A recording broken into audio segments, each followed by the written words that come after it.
Coming up on Locked On Dodgers, we'll talk about the possibilities of the Dodgers trading for a center fielder. Specifically, we'll look at Dylan Carlson and Trent Grisham, and then we'll answer some of your questions mostly about what the 2023 Dodgers are going to look like. That's what's on tap. So let's get Locked On Dodgers.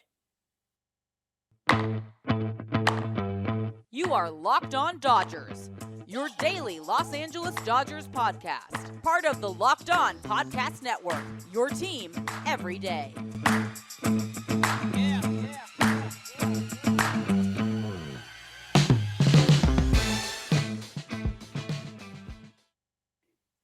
Hey, Dodger fans, this is Locked On Dodgers, part of the Locked On Podcast Network, your team every day. Thank you for making Locked On Dodgers your first listen every weekday morning. Remember, this show is free and available on all podcast platforms and on YouTube simply by searching for Locked On Dodgers.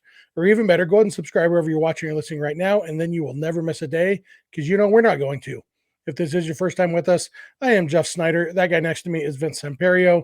Vince and I are both lifelong Dodger fans just like you are. We've also both spent time covering the Dodgers in the press box and the locker room. So we're not quite insiders, but we bring you the smart fans perspective on our boys in blue every weekday morning. And Vince, there's no actual news in Dodgers land. I guess the closest thing to Dodgers news, my screen just froze up. I hope you can still hear me. The closest thing to Dodgers news is Carlos Correa signed, or I shouldn't say signed. He agreed to a deal with the Twins that is pending physical. We talked about that a lot yesterday and how that would be good for the Dodgers if he ended up with the Twins. Looks like this one isn't going to fall through. It's a shorter deal. It's only a 6-year deal. There's more clauses in there to protect them on the health front, and you don't have as many health concerns when it is 6 years instead of 12 or 13. So this one's probably actually going to happen. The other Dodgers-related news is Matt Beatty signed a minor league contract with the Royals. And that's about it for Dodgers news. You have any major thoughts on either of those things, Vince? No, I missed the Beatty news. And then on the Carlos Correa front, yeah, I mean, realistically, they said they were supposed to announce it Wednesday. The Twins already had his medicals from last year. They've been the ones that seem comfortable with giving him at least this long of a deal. They were comfortable with giving him a 10-year deal before knowing what they know. So good for Carlos Correa. And like we talked about yesterday, good, at least on the Dodgers, and that he won't be in the National League. Yeah, and they probably just play the 3 games against him in May and then forget he exists until next year. So we'll probably talk about the Twins again a little bit later in this episode. We have one listener question that relates to the Twins. But first, let's talk about the Cardinals and the Padres because they both have center fielders who might be on the trading block. And we thought we'd talk a little bit about the possibility of each of those guys coming to the Dodgers to play center field. Let's start with Trent Grisham, just because, you know, I think I did a whole episode of this show one time about how much fun Trent Grisham is to hate. I don't like Trent Grisham, but I've kind of sold myself on the idea of I don't hate the idea of if the Dodgers could get him for the right price. And obviously there's a lot of reasons why teams often don't trade within the division. And the Padres would be selling low on Grisham. He had a terrible year in 2022, had an 83 OPS plus, struck out 150 times and only 524 plate appearances. Just was really, really bad, but was still legitimately great in center field. He won the Gold Glove. He's probably the best defensive center fielder in baseball, or at least one of the best. He's even better than Cody Bellinger defensively in center field. He would be a step up from Bellinger defensively, a small step, but a step. He would be worst case scenario Bellinger's equal offensively of what we've got in the last couple of years. And theoretically he could bounce back and he would cost a lot less than Bellinger would have. It basically, you know, in some ways it would be trading Bellinger for Bellinger, except only having to pay the new version of Bellinger $1.5 million or something. You have any Trent Grisham thoughts, Vince? Yeah, I mean, everything makes sense in theory, like price wise, defensively. You know, he's coming off a bad year last year. He had a couple decent years the 2 years before that. Well, 2020, the short year, he had his best year offensively, 123 OPS plus. Last year, or even in 2021, he was still above average, 106 OPS plus. Then last year, he drops down to 83. And yeah, he checks a lot of boxes in terms, like I said, defensively. He can be good offensively. He hasn't necessarily been the most consistent guy. He was really good against the Mets and the Dodgers last year in the postseason, and then didn't do anything. He went 0 for 19 against the Phillies in the NLCS. So it's one of those where you don't know what you're going to get with him offensively. You know what you're going to get with him defensively. But it's one of those where, like I said, trading in division makes it tough. Both teams are trying to get the best of each other, and if you're trying to pull one over on another team, the other team's trying to pull one over on you, that usually doesn't end up in a trade happening. But like I said, he makes sense, and it would be one of those where obviously you'd have to succeed in order for us to like him. One of those guys that you like him on your team, you don't like him when he's playing against you type of guys. So yeah, that's all the Trent Grisham thoughts I have. Yeah, he makes sense for the Dodgers, other than the fact that it would never happen, basically. So let's talk about Dylan Carlson. He's on the Cardinals. He's been 3 years in the league and has been overall a slightly above average hitter, has a career 104 OPS plus. In 2021, he was really good. He finished third in the Rookie of the Year voting, had a 115 OPS plus, played solid, if unspectacular, defense in the outfield. Played more right field than center field in that year, but in 2022, he played more center field and had an exactly league average 100 OPS plus, which, if you're a great defensive center fielder, a league average hitter is pretty darn good. He wasn't great defensively; he was solid defensively, and he's a switch hitter, which for some reason I don't know. It seems like I don't know if the Dodgers have fewer switch hitters than most teams, or if there just aren't as many switch hitters these days. But Dodgers, I mean, I think the last Dodgers switch hitter they had was Yasmani Grandal, or else Jimmy Rollins, whichever one of those. I don't remember when Grandal. I know Grandal was after, Rollins. So but they haven't had many. I think Yoni Hernandez is a switch hitter, maybe, but he's more of a hits equally poorly from both sides of the plate kind of switch hitter than anything else. So there's things about Dylan Carlson that kind of excite me. I think he has potential to be a really good hitter. I feel like he hasn't quite met his potential yet in the big leagues. And, he was a really, really good hitter in the minor leagues. I feel like the Dodgers could help him turn into his best version of himself. And in center field, I don't hate that idea. Yeah, he's definitely a guy that's also intriguing. Similar in a sense to Grisham, where the really good year 2 years ago, and an okay year. Well, he had better than okay, average year. And Grisham was below average. He's okay defensively. He's 84 percentile outs above average. Arm strength is above average, 88 percentile. He's okay in speed wise, so he could handle it if that's what they need out of him. He's still young, 24 years old. He's got a few years left before free agency and all that kind of stuff. So all those things look good. He's from LA area, I believe. I believe Elk Grove's in LA or Southern California. And Elk Grove is in Sacramento. Oh, okay. Well, he's a LA, not LA, but a California guy at the very least. And it's one of those where the Cardinals have some interesting players the last few years who have got off to really hot starts either in their career first couple years. Paul DeJong was an all-star, and then he was sent to the minors last year. Dylan Carlson had a really good rookie year, was average last season, but it's a guy that's come up through a good system. That their system usually produces pretty good guys. Maybe the Dodgers could tweak a few things here and there and unlock that potential. And it just comes down, like, the Cardinals do have an influx of young talent in the outfield. So it would make sense for them to be looking around. But just with him being that young, with him being so far away from free agency, it might cost more than you might want for a guy that's not necessarily above average. But based on what the Dodgers got offensively in center field the last few years, that might be something that they're looking for. Yeah, would cost more in prospects, but less in money, which actually might be more important to the Dodgers right at this particular moment. One interesting thing about Carlson, I'm looking at his splits, and even though he's a switch hitter, maybe he shouldn't be. He is significantly better right-handed than left-handed, which is the opposite of what Yasmani Grandal was. But he has an 869 career OPS against lefties and 686 career OPS against righties. So it doesn't hit nearly as well against lefties. So either one of those guys will be interesting. Chances are it's not going to be either of those guys. And we're going to talk a little bit more about who it might be in our next segment, because we have questions from you listeners that we are going to answer. So thank you for making Locked On Dodgers your first listen, and please keep it Locked On Dodgers. This episode is brought to you by BetOnline. BetOnline.net is your number one source for sports betting info, stats, news, and analysis. Get the latest odds and trends for every professional and amateur league out there. Pro football, hockey, basketball, when it's in season, college football, soccer, whatever you want. And of course, baseball. We've got it all at betonline.net. And if you love sports podcasts, you can even find those at BetOnline as well. We're always the fastest and easiest way to get your betting info. Head to the website today or use your mobile device to learn more. BetOnline, where the game starts. All right, we are back. We want to thank you all again for making Locked On Dodgers your first listen every weekday morning. It really does mean a lot to us.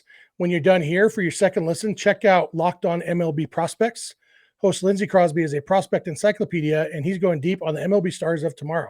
It's free and available wherever you get podcasts. And with that, let's jump into our mailbag, Vince. We had a lot of questions. We probably won't get to all of them today, but that's okay, because we do shows 5 days a week. And so we will definitely answer these questions as we go through the week. And want to let all of you listeners know you don't have to wait for us to put out a call for questions. You can reach out to us anytime on social media or email or text. We'll give you all that information at the end of the episode. But jumping into this mailbag, let's start with our buddy Brandon Johnson at Brandon John 442. He says, as the current roster stands, what would be your preferred batting order versus righties and versus lefties? Yeah, this one's tough because, as the roster stands, you don't exactly know where they're going to go. And we haven't really seen or heard anything of where they're going to go. But you can build out, the starting lineup, and we can go from there. Will Smith is catching. Freddie Freeman's at first. Let's put we'll skip second for now. You got Gavin Lux over at short. Let's put Muncy at third and put Vargas in left, Taylor at second. Against a righty, Outman in center, and against a lefty, Trace in center for now. And then Mookie Betts in right field, DH, JD Martinez. That's pretty much where you're going to look, what you're going to be at, what you're going to look at. And I would imagine to start, that might be where they go with, and move Chris Taylor around and get guys like Michael Busch some at-bats. If he makes, the roster out of it, get whoever else makes the roster some at-bats. But I don't know, lineup-wise, you got Mookie and Freddie and Will Smith in the top three or top four. I don't know who they add else up in that top. We talked about Gavin Lux before, and I wouldn't mind starting Gavin Lux in the 2-hole to start the season. We know he's a guy that thrived last year in the number 9 spot. Seems to be a guy that, is a little bit more confidence-based than maybe some other guys. But having him behind or ahead of Freddie Freeman, it would be ahead of Freddie Freeman in that case. That might help out. JD Martinez might get into the top 4 that way, and then you can push Freddie Freeman to 2, and if you trust him that much. But yeah, Jeff, all I'm saying is I don't really know where this top 5 is going to be at, but it's better than it was before JD Martinez. I know that. Yeah, I have a pretty strong preference. I want Mookie leading off. I want Freddie in the number 2 hole. I think that's Freddie's natural spot, and he moved down to 3 because of Trey Turner. But I think Freddie is a natural 2 hitter. It's where he should be. And then the 3, 4, 5, I'm not as strong. I have a strong preference on who the guys should be, not necessarily the order. Will Smith, JD Martinez, and Max Muncy. I think that's your 3, 4, 5 hitters. I don't think you want to throw Miguel Vargas in there at this point in his career. Let him get his feet under him lower in the lineup. So I think I'd go Mookie, Freddie,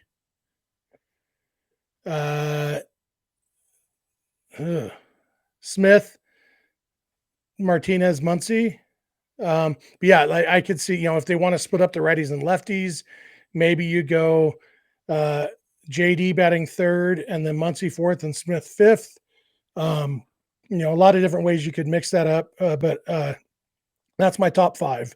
And then I actually like Gavin Lux. I want Lux, I think, to start. I want him back in the 9-hole. I really liked him in the 9-hole last year, kind of that second leadoff man later in the game, getting on base in front of Mookie Betts. He played really well in that position. And I think at least at the start of the season, get him there. And then you've got James Outman, if he is playing, whether it's Outman or Trace Thompson in the game on any given day, that guy's batting 8th, Miguel Vargas batting 7th, and then whoever's left, Taylor or whoever's second base. Yeah, Chris Taylor. And defensively, I have no idea where any of those guys would go, but I think that's kind of what I'm looking at there for the lineup. The top 5, though, those 5 guys, I think, have to be your first 5 hitters in the lineup. Yeah, and that's righty or lefty. Those guys won't really switch around. It might, or they'll not switch out of the top 5 spots. They might switch around 3, 4, 5. And I don't know. Is the hesitancy to have Will Smith in the 3-hole the same as for you as it is for me, as like he's a catcher and he's not necessarily like, a prototypical number 3 hitter? I get he hits the ball hard, and if that's, where he kind of lands, he does have power. But I don't know. For some reason, I don't see him as a number 3 hitter. But for the Dodgers, have a lot of unconventional guys in different spots, and it's worked out. And he does hit the ball really hard. And if he gets some better luck, he could be, way better number wise in terms of what he's been in the past. And he's already been really good in the past. Yeah, I don't know if I feel it the same way you do, but I can definitely understand that. I liked Smith as the cleanup hitter last year. I think I'd go JD, then Smith, and then Muncy.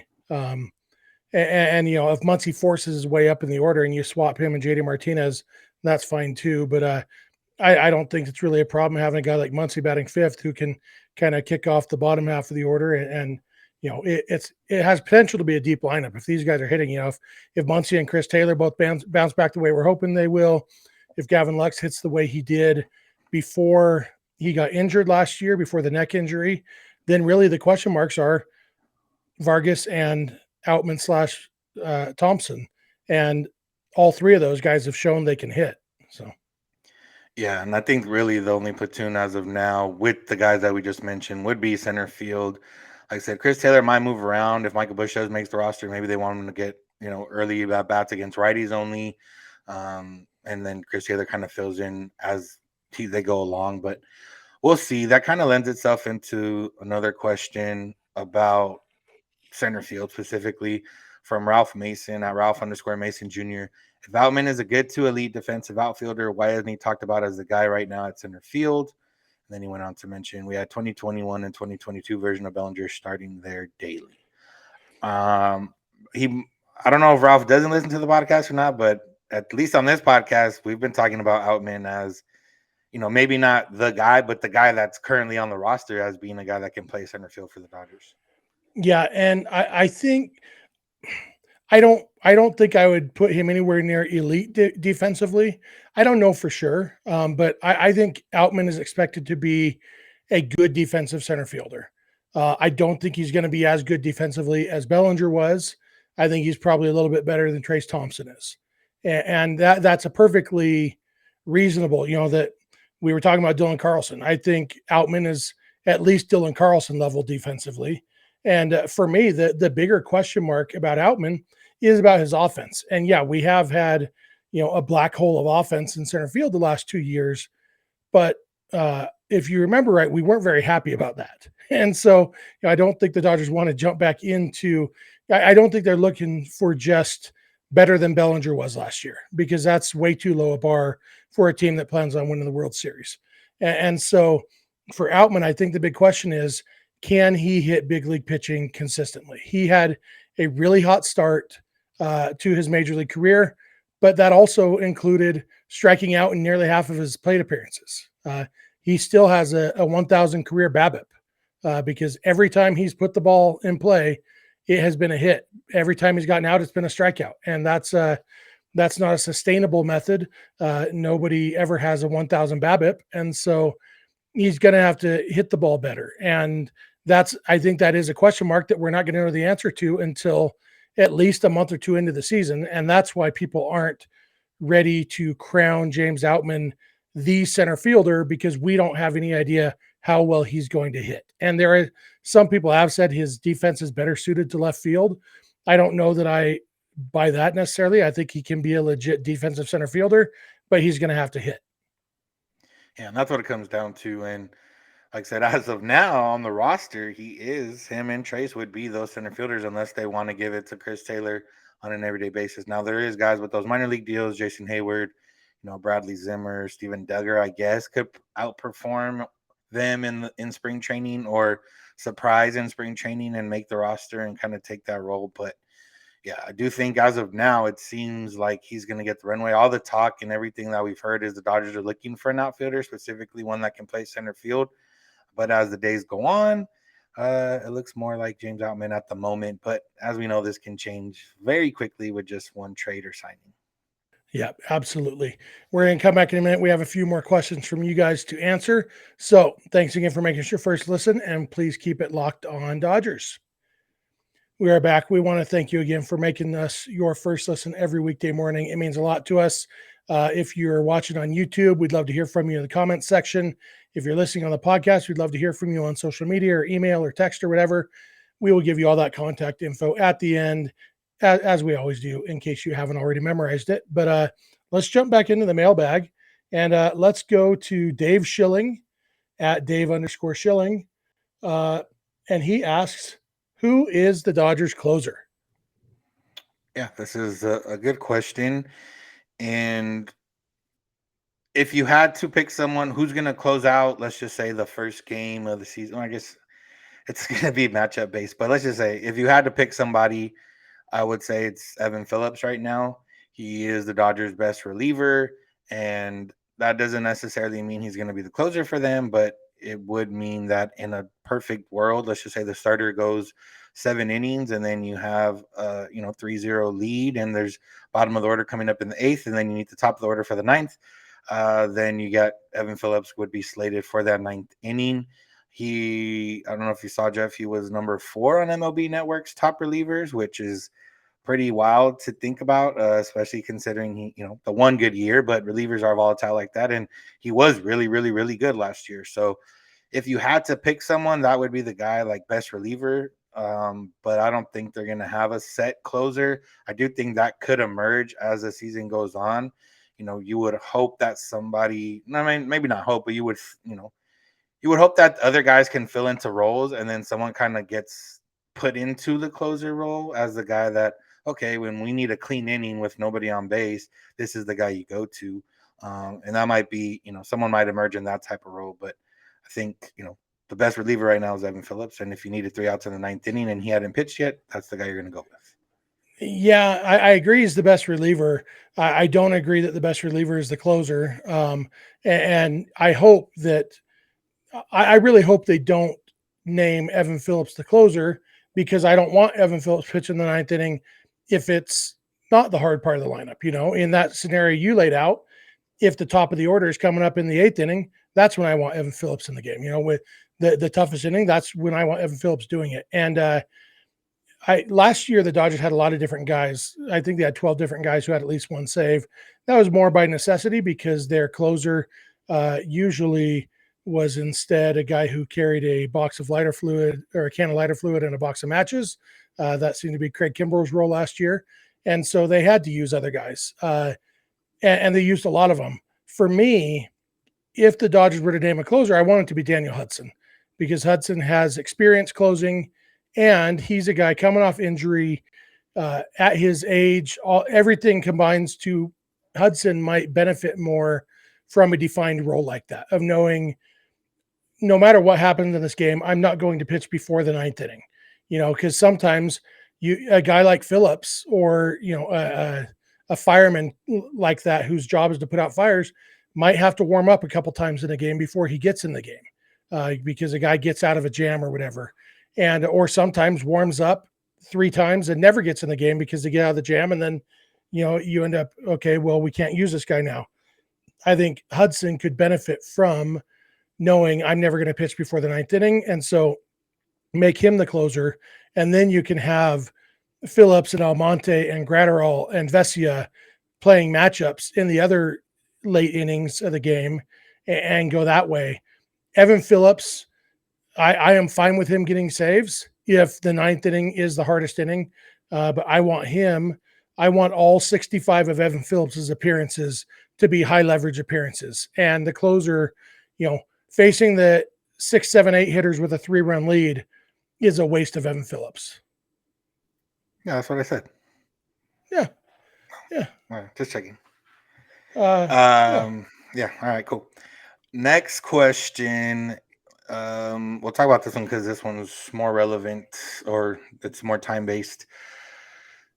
From Infinite Dodger at Infinite Dodger, he says, rumor is Twins have contacted the Dodgers about a trade for Bauer. And then he has a picture of Max Kepler in a Dodger uniform along with that question. Now, we tracked the source of where this rumor may have come from. It's not necessarily of like, oh, the Twins are interested in trying to trade for Bauer. It was more of the Twins have made contact with the Dodgers or with Bauer. It wasn't very clear. But if that was the case, I don't know if, like we've talked about, I don't know if the Dodgers would get any value out of a trade if it did happen. If they were going to get value, it would be because they either pay down the salary a lot or attach a prospect maybe. But Max Kepler, I guess, would make some sense. He is an outfielder, but he's not necessarily a center fielder. He's played center field, but he's mostly played right field. So, yeah, I guess we can cut that up into Bauer part, and then if Max Kepler is like someone the Dodgers should think about. Yeah. Kepler's almost 30, and he has never hit well consistently in the big leagues. He's had 2 good seasons, and one of those was a shortened season. He's got a 101 career OPS plus, and he's played mostly right field. Kepler moves no needles for me, and more importantly, the Dodgers aren't going to get, if the Dodgers are able to trade Trevor Bauer, they're not going to get a major league player for him. They're going to get somebody, because Major League Baseball will probably require it to be a trade of human beings, and so they'll get somebody. But realistically, it's going to be Bauer and a prospect for a lesser prospect from whoever they trade him to, and the Dodgers would send some money. And the question would be, okay, how good a prospect can we give you to get you to pay down some of this salary that Bauer is getting? That's if the Dodgers are able to trade Bauer, it's going to be that. And Kepler is making $8.5 million this year, and so he doesn't make sense. The only reason to trade Bauer is to get some of his salary off the book. So it doesn't make sense to bring back a guy make $8.5 million when we're talking about maybe trading legitimate Dodgers just because they make money. So I don't trust the source on the Bauer rumor. It's a guy who has a lot of followers, and he has a blue check mark, although he has the blue check mark because he paid for the blue check mark. I don't have any idea if he's a legitimate guy or not. But the fact that the Twins have made contact doesn't mean a lot, especially since, like you said, we don't even know who they made contact with. And so it's I'll believe the Dodgers trade Bauer when I see it. Yeah, I don't see it happening either. And when there was I guess real quick on this point, there was an actual report from a legitimate I forget which one of the writers it was that said the Padres and Giants wouldn't go after Bauer. So a lot of people that were worried about that potentially happening, it looks like it wouldn't, but again, you never know. Once Trevor Bauer is an actual free agent, a lot of teams are going to really be thinking about their morality, I guess, and how much they are going to stick to it. Because, realistically, if you can get a pitcher of his caliber, even though he hasn't pitched in a while, for that price, it's, some teams might think it's worth that flyer. Yeah, it's going to come down to you've got the Dodgers had a hard decision because they're paying Bauer. All this stuff. He's already in the organization, and they chose to release him. Any other team, well, yeah, they won't have to pay him, but they have to actively say, hey, this guy who just served the longest suspension in the history of our sexual assault policy, we want him. And it's going to be, I don't know, maybe some team will, but I'm not convinced yet that anybody will. And I'm definitely not convinced anybody would actually trade anybody for him and be willing to take on some of that salary. Yeah. I think that's about all our time for today. We have several more questions that we can get to over the week. And obviously, if you were listening to this and you thought, hey, I have a good question, well, don't keep it to yourself, selfish person. Send it to us so we can answer it for you. Thank you again for making us your first listen every day. We really appreciate it. Now for your second listen, check out Locked On MLB Prospects, where host Lindsey Crosby is a prospect encyclopedia and is going deep on the MLB stars of tomorrow. It's free and available wherever you get podcasts. We want to thank you for listening every day. If you're not, we'd love if you add 1 or 2 days a month to your rotation. You can follow us on Instagram and on Twitter at Locked On Dodgers. Vince is on Twitter at Vince Samperio. I am on Twitter at Snidog, and the DMs are open in all of those places. You can also reach out to us via email at lockedondodgers@gmail.com or through voicemail or text message at 323-863-LOCK-5625. We are here every weekday morning, and we hope you'll be here with us.